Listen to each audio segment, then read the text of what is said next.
दुनिया के लिए मैं मर चुका, लेकिन नहीं, इतने अरसे से मेरे दिल में जो लगे आप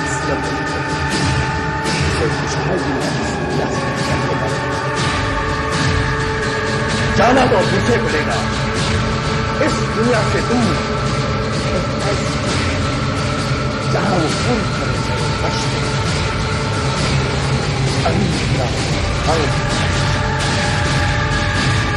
इस बार मैं ऐसी विद्या सीख कर आया हूं,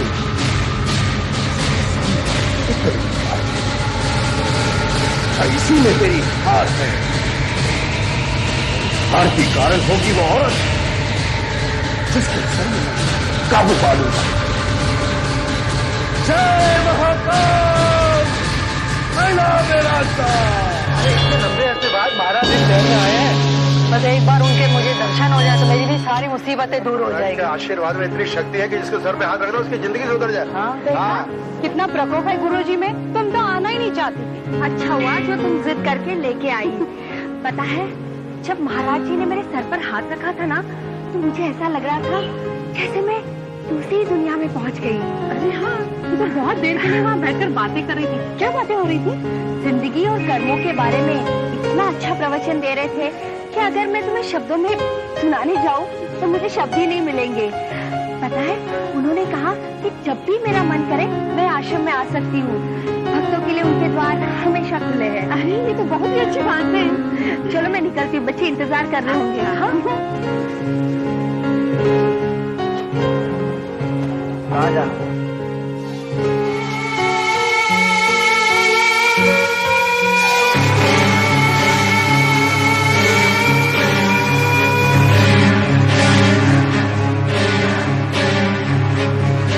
जेबी नगर ले चलो। जेबी नगर? अरे ये तो बोल रही थी घर जाना है, ये तो जो मैं रहती हूँ।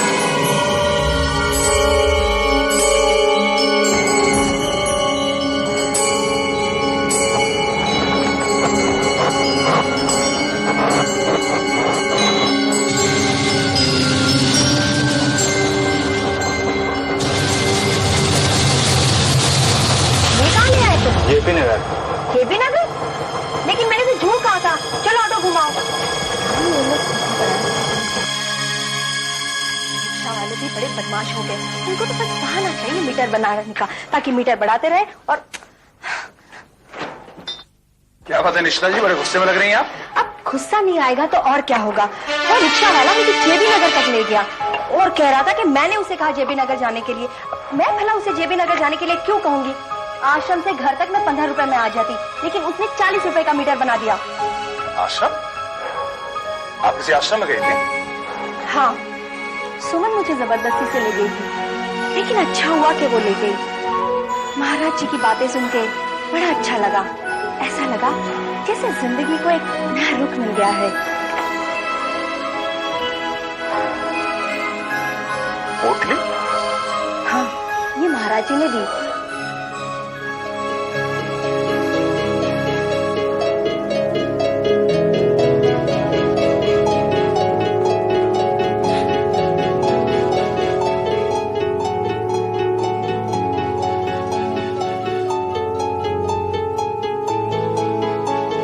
क्या है ये रिश्ता? इसे आप उनका आशीर्वाद समझिए या प्रसाद। उनका कहना है इसे घर में रखने से चारों ओर सुख, शांति और चैन रहेगा। निशिता जी, सुख, शांति और चैन घर में किसी पोटली के रखने से नहीं आता, बल्कि परिवार में रहने वाले लोगों से आता है। अगर परिवार के सदस्यों में प्रेम हो, सद्भावना हो, तो अपने आप चारों ओर सुख, शांति और चैन आ जाता है। जानती हूँ, लेकिन कभी कभी अपने मन की तसल्ली के लिए चाहती नहीं।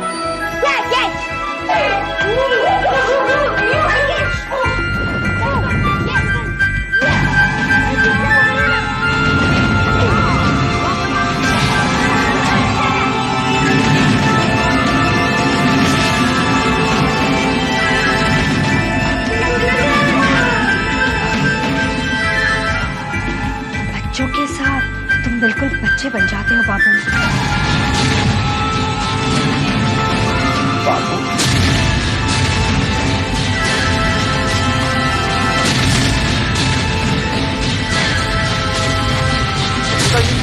बाबू कहाँ है?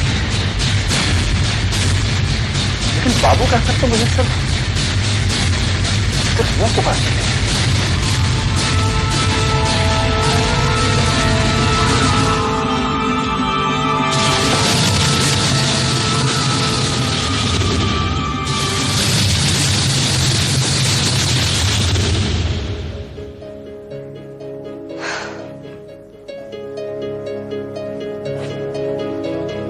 कैप्टन जी, आप कुछ परेशान लग रहे हैं, क्या बात है? जी, बात ही कुछ ऐसी है। आपने थोड़ी देर पहले मुझे क्या कहकर पुकारा? क्या कह के क्या मतलब? मैं आपको हमेशा कैप्टन जी कह के बुलाती हूँ। जी, इसीलिए तो मुझे ताज्जुब हो रहा था, क्योंकि कुछ देर पहले आपने मुझे बाबू कहकर पुकारा। मैं आपको भला बाबू क्यों कहने लगी? आपको जरूर कोई गलतफहमी हुई होगी। जी, करण से कहो मुझे बॉल दे दे। हाँ, करण।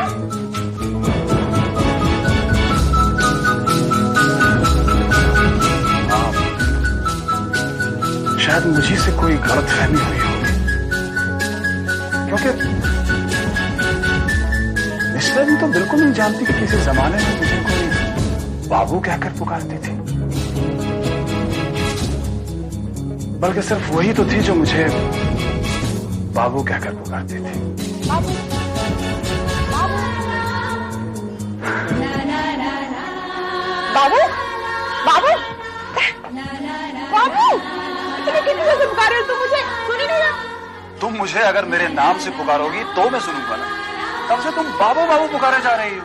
तो तुम्हारा नाम बाबू ही तो है। जी नहीं, मेरा नाम आनंद है और लोग मुझे प्यार से अनु कहकर पुकारते हैं। या तो तुम मुझे आनंद पुकारो या फिर अनु पुकारो। जिस नाम से तुम्हें सब पुकारते हैं उस नाम से मैं तुम्हें पुकारूं? तो तुम्हें बचपन से बाबू कहती आई हूँ और बाबू ही कहूंगी। देखो अनामिका, हम बच्चे नहीं रहे, हमारा बचपन बहुत पीछे छूट चुका है।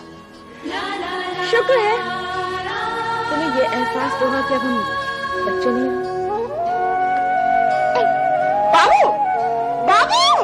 कैप्टन अंकल, ये सब मुझे समझ में नहीं आ रहा, जरा सिखाइए ना।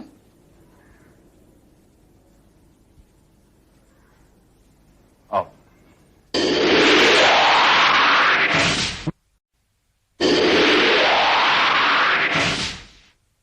$54 plus 13 is equal to how much? 67. That is your answer. Thank you captain uncle. Karan, तुम्हारा टिफिन बॉक्स कहाँ है? वो बैग में अभी ले आता। अरे तुम होमवर्क करो, मैं ले लेती हूँ, लेकिन बैग रखी कहाँ है? सोफे पर। अच्छा।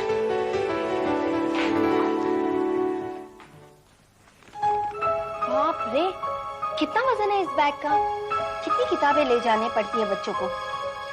आजकल बच्चों को बचपन से ही बोझ उठाना पड़ता है। अगर हम बच्चे होते तो ये बोझ हमारे सिर पर होता। निशिता जी, शुक्र मनाइए कि हमारा बचपन बीत चुका है। सच कह रहे हैं आप।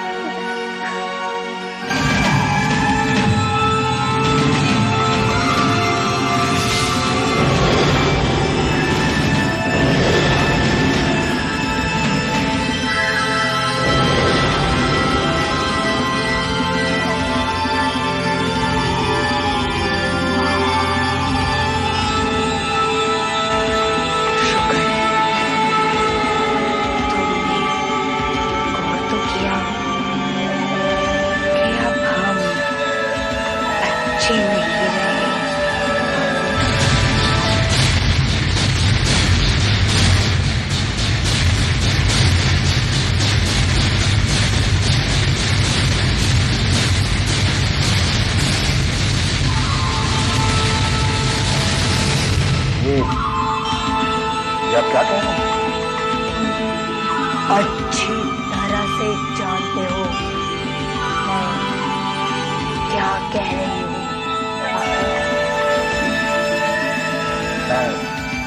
मैं समझा।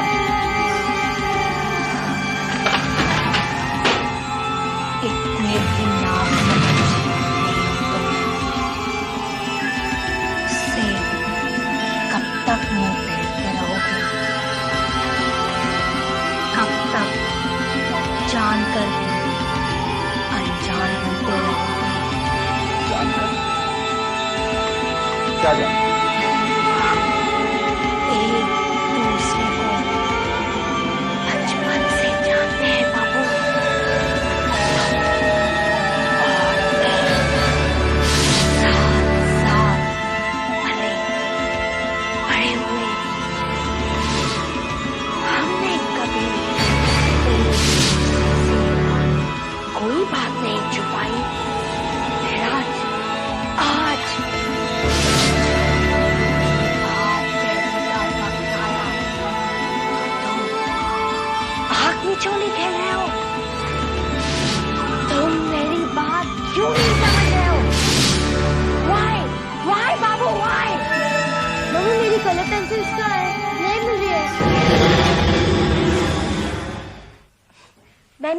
छुपा के रख दिए थे, अभी लेके आती हूँ।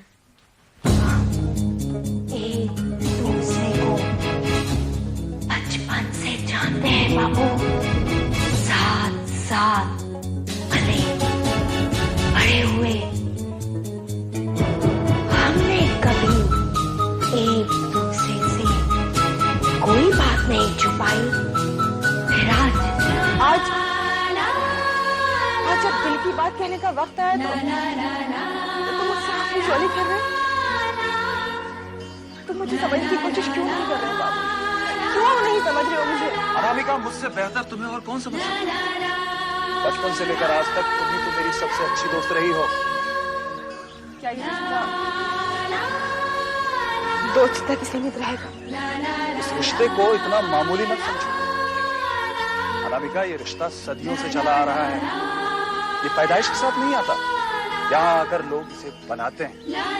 देखो, महाभारत की लड़ाई में जब अर्जुन को सहारे की जरूरत पड़ी तो वो किसी अपने भाई के पास नहीं गए, वो सीधा अपने सबसे प्रिय दोस्त श्री कृष्ण के पास गए।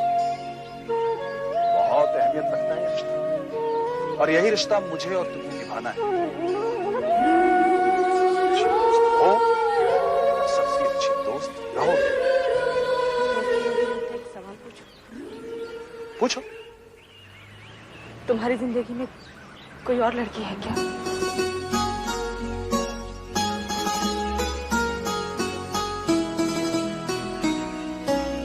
तुम्हारी खामोशी ने मुझे जवाब दे दिया बाबू। अच्छा, इतना तो बताओ, उसका नाम क्या है? सोनिया।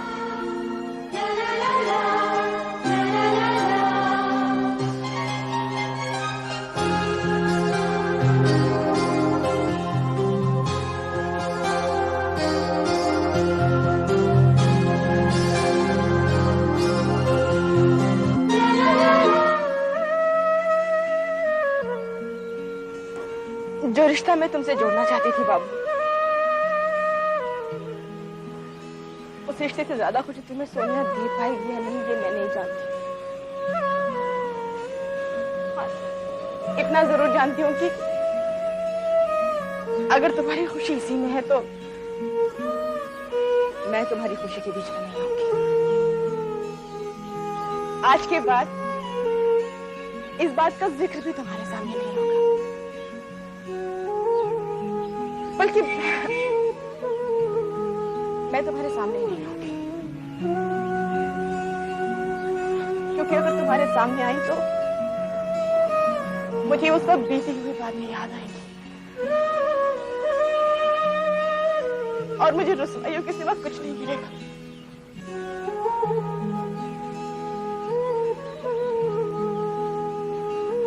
बहुत दूर हो जाऊंगी तुमसे, लेकिन जाऊंगी नहीं, एक ऐसी दूरी पर खड़ी रहूंगी जहां से तुम जब चाहो मुझे पुकार सको और मैं फौरन तुम्हारे आवाज पे दौड़ी चली आऊं। मुझे तुम्हारे पुकार का इंतजार रहेगा बाबू।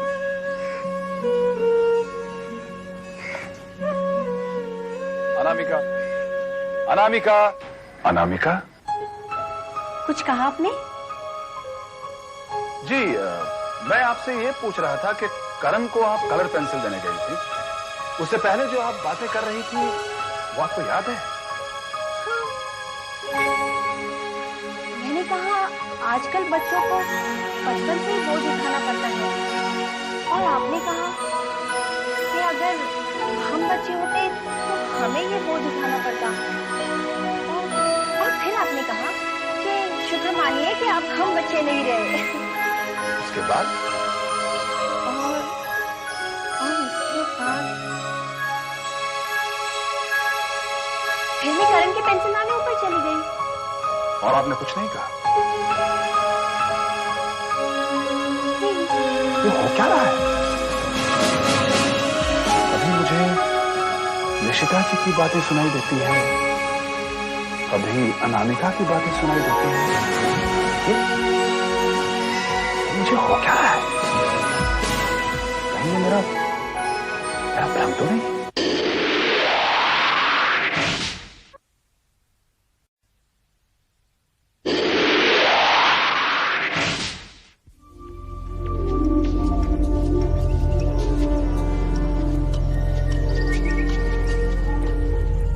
जब से ये पोटली इस घर में आई है, निष्ठा जी का व्यवहार कुछ अजीब सा हो गया है।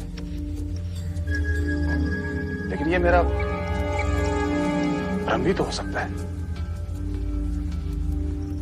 लगता है इन सारी घटनाओं का राज इस पोटली के खोलने के बाद ही सुलझ सकता है। मुझे देखना चाहिए कि इस पोटली में है क्या।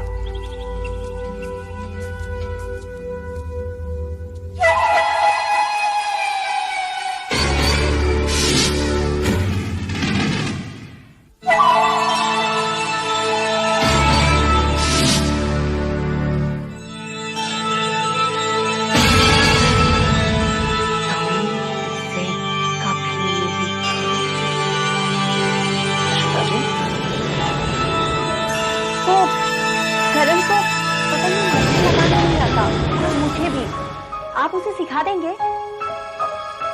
हाँ, क्यों नहीं। ठीक है, मुझे बहुत पसंद लगी।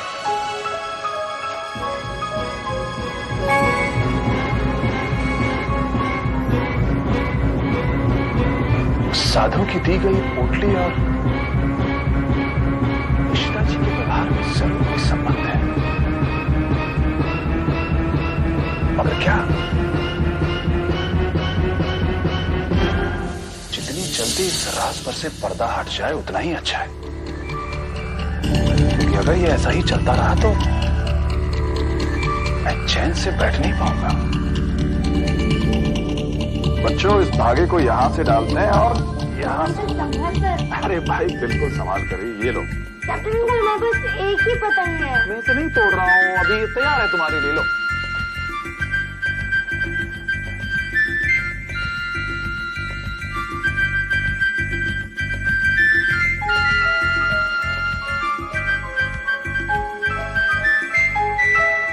निशिता जी, बच्चों को मैंने पतंग में मांझा कैसे लगाया जाए ये तो सिखा दिया। अब मैं आपके लिए क्या करूं? जी नहीं, शुक्रिया। बस थोड़ा सा काम रह गया था, सोचे इसे भी पूरा कर लूं। मम्मी, हम पतंग उड़ाने टेरेस पे जाएं? हाँ जाओ, लेकिन संभाल के।